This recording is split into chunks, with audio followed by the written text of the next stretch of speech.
Assalamualaikum warahmatullahi wabarakatuh. Waalaikumsalam warahmatullahi wabarakatuh. Warahmatullahi wabarakatuh. Innal hamdalillah nahmaduhu wa nasta'inu wa nastaghfiruh wa na'udzu billahi min syururi anfusina wa min sayyiati a'malina may yahdihillahu fala mudhillalah wa may yudlilhu fala hadiyalah. Amma ba'du. Puji syukur kehadirat Allah Subhanahu wa taala yang telah melimpahkan segala nikmat dan karunia sehingga pada hari ini kita dapat melaksanakan presentasi online dengan dosen pengampu Ibu Diah Mukminah El Hashim dengan mata kuliah Qiraatul Quran. Kedua kalinya salat beriring salam Allah tetap tercurah limpahkan kepada junjungan kita yakni Habibana wa Nabi Adam Muhammad. Baiklah, langsung saja perkenalkan nama saya Mas Modia selaku moderator dan rekan saya Nur Latifah, Ilham Miftahuddin, Laula Furdiana, Nanang Yudiana dan Mela Yunita. Kali ini akan membahas tentang mengenal tanda wakaf. Untuk pemaparan materi yang pertama akan disampaikan oleh Nurul Latifah. Kepada Nur Latifah dipersilakan. Baik, mengenal tanda wakaf. Kata wakaf adalah komposisi bahasa Arab wakaf yang jika diartikan dalam bahasa Indonesia adalah menahan, berhenti, dan berdiam diri. Kata wakaf adalah bentuk masdar dari kata jadi. Wakaf dalam ilmu tafsir yang berasal dari fi'il madhi atau kata kerja lampau. Kata ini sama artinya dengan kata bahasa yang memiliki arti menahan. Wakaf memiliki makna yang fleksibel di dalam beberapa disiplin ilmu. Wakaf jika diartikan dengan ilmu fikih dalam hal kepemilikan, memiliki makna menahan atau yang sering kita kenal dengan wakaf tanah. Kemudian dalam hal haji yaitu wukuf, berarti berdiam diri di Padang Arafah, tepatnya pada tanggal 9 Zulhijjah. Namun kata wakaf dalam disiplin ilmu tajwid berarti berhenti ketika membaca Al-Quran. Secara etimologi, wakaf mempunyai beberapa makna di antara lain. Yang pertama, memberi atau mewakafkan, seperti contoh perkataan, memberikan rumah atau sebidang tanah diperuntukkan sebagai bentuk wakaf. Yang kedua, berhenti, seperti contoh perkataan seorang qori, berhenti atau berdiam mengambil nafas pada suatu kalimat saat membaca. Yang ketiga, berdiri dan berhenti seperti contoh perkataan yang biasanya diucapkan saat seseorang membaca Al-Quran. Sedangkan dari segi istilah, bermakna menghentikan sejenak bacaan Al-Quran dengan tujuan untuk bernafas, disertai niat untuk kembali melanjutkan bacaan. Orang itu berhenti berjalan dan berdiri setelah duduk. Baik, saya kembalikan ke moderator. Baik, untuk pemaparan materi yang kedua akan disampaikan oleh Ilham Miftahuddin. Kepada Ilham dipersilakan. Baik, saya akan melanjutkan presentasi dari Nurul Latifah. Menurut para ulama, wakaf merupakan salah satu aspek dalam disiplin ilmu tajwid yang harus dikuasai dan diaplikasikan dalam membaca Al-Quran. Ilmu ini sangat penting karena sangat berguna untuk mengetahui tata cara membaca Al-Quran, menghindari kekeliruan pemahaman dan dapat mendatangkan tujuan serta makna Al-Quran secara tepat dan benar. Di samping itu, terkadang seseorang tidak mampu membaca satu ayat, satu surat, ataupun satu kisah dalam satu nafas sekaligus. Maka pengetahuan tentang wakaf menjadi mutlak diperlakukan agar seseorang dapat mengetahui di mana harus berhenti atau wakaf tanpa takut mengubah makna ayat Al-Quran yang sedang dibacanya. Jenis-jenis wakaf dalam Al-Quran. Ada beberapa jenis wakaf dalam Al-Quran berikut penjelasannya. 1. Wakaf ta'am adalah wakaf yang sempurna, yaitu menghentikan bacaan pada kata yang sempurna, tidak berhenti pada tengah-tengah kata, serta tidak mempengaruhi makna dan arti kata, karena tidak memiliki hubungan dengan ayat sebelumnya maupun ayat setelahnya. Yang kedua, wakaf ka'af adalah wakaf yang memadai, yaitu berhenti pada sebuah kata yang sudah mempunyai arti sempurna, tidak berhenti pada tengah-tengah kata atau bacaan, akan tetapi bacaan tersebut masih mempunyai hubungan makna dengan kata setelahnya. Terima kasih, saya kembalikan kepada moderator. Terima kasih. Untuk pemaparan materi yang ketiga akan disampaikan oleh Laura Purdiana. Pada Laura dipersilakan.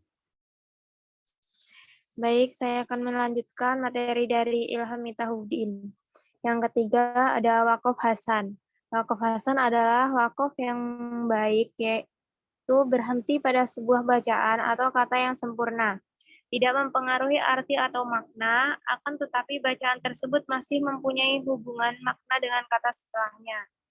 Yang keempat, ada waqaf qabih, adalah wakaf yang buruk, yaitu berhenti pada kata atau bacaan yang tidak sempurna, berhenti pada tengah-tengah kata atau ayat. Wakaf jenis ini harus dijauhi karena bacaan tersebut masih berhubungan dengan bacaan sebelumnya, baik maknanya maupun lafalnya, sehingga arti dari kata tersebut bisa rusak. Selanjutnya, macam-macam tanda wakaf. Yang pertama tanda la. Tanda ini disebut juga dengan wakaf la wasal. Tanda wakaf ini mempunyai arti tidak boleh berhenti sama sekali, sehingga apabila menemukan tanda baca ini di tengah bacaan atau ayat, maka tidak boleh untuk berhenti. Yang kedua, tanda mim. Tanda mim ini merupakan tanda dari wakaf lazim yang merupakan tanda yang mewajibkan untuk berhenti di akhir kalimat dengan sempurna. Lalu tanda ini juga tidak memiliki kaitan dengan kalimat setelahnya. Baik, saya kembalikan ke moderator. Baik, terima kasih untuk pemaparan materi selanjutnya akan disampaikan oleh Nanang Yudiana. Kepada Nanang dipersilakan.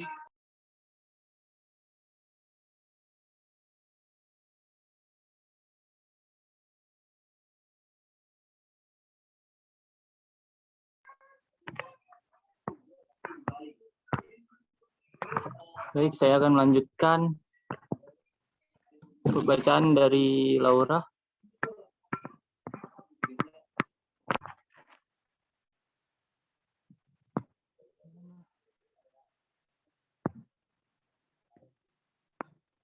Yang ke-6, tanda satlam.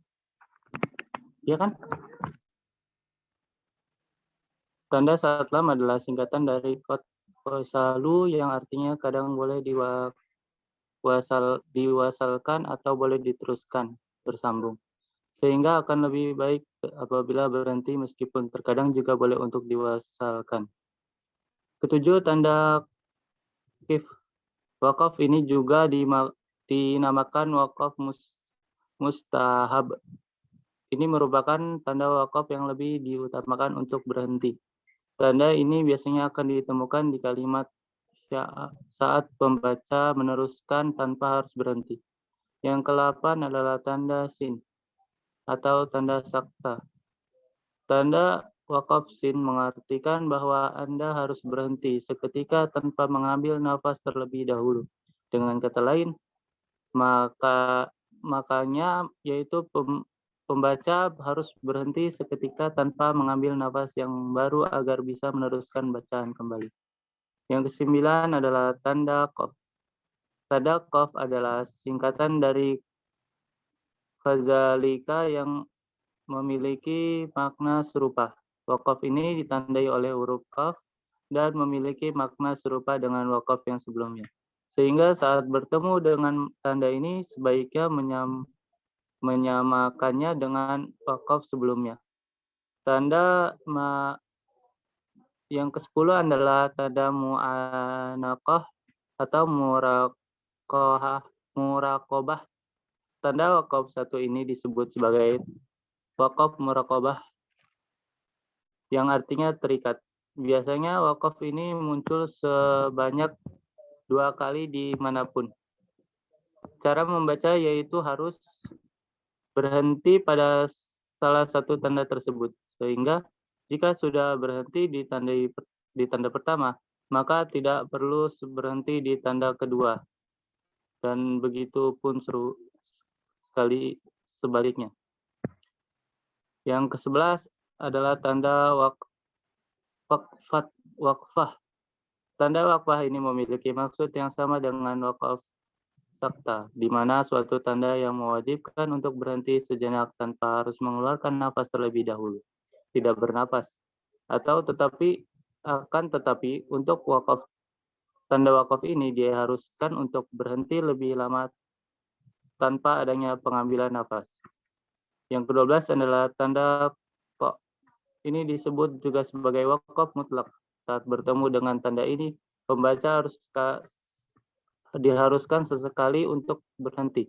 Contohnya bisa dilihat pada surat Al-Qasyah ayat 77, bisa juga dilihat contohnya pada surat Al-Mulk ayat 1, ayat 2, 3, dan 6. 13. Tanda jim. Tanda ini disebut sebagai wakaf jain. Saat bertemu dengan tanda ini, pembacanya boleh berhenti dan juga boleh melanjutkannya. Contoh bisa dilihat pada surat Al-Baqarah dan surat Al-Qadar ayat 4. Tanda za ini dibaca, cara membaca akan lebih baik jika tidak berhenti. Namun sebaiknya pembaca terus melanjutkan pembacaan kalimat selanjutnya. Saya kembalikan ke moderator. Oke, baik. Terima kasih, Nana. Untuk materi terakhir akan disampaikan oleh Mela Yunita kepada Mela, dipersilahkan.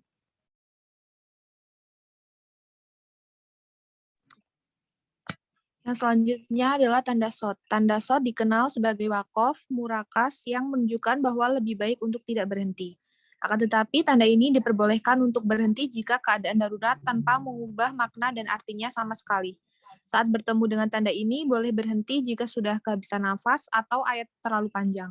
Contoh dari wakaf ini yaitu seperti pada surah Al-Baqarah ayat 187 dan 189. Yang selanjutnya, tanda shot lam ya.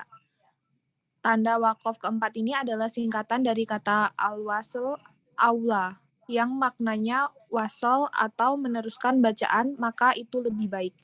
Apabila mat bertemu wakaf ini di dalam bacaan, maka teruskanlah bacaan tersebut tanpa mewakafkannya, dan itu jauh lebih baik.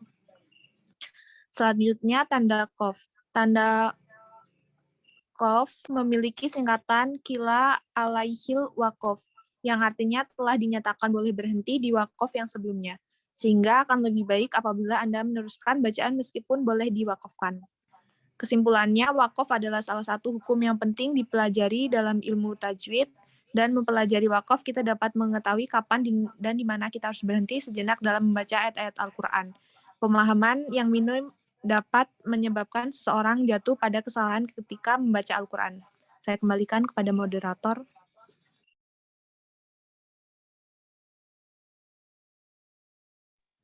Baik, terima kasih untuk pemaparan materinya. Mungkin itu yang dapat kami sampaikan. Kurang lebihnya kami mohon maaf. Kami akhiri. Wallahul muwaffiq ila aqwamit thoriq. Wassalamualaikum warahmatullahi wabarakatuh. Waalaikumsalam warahmatullahi wabarakatuh.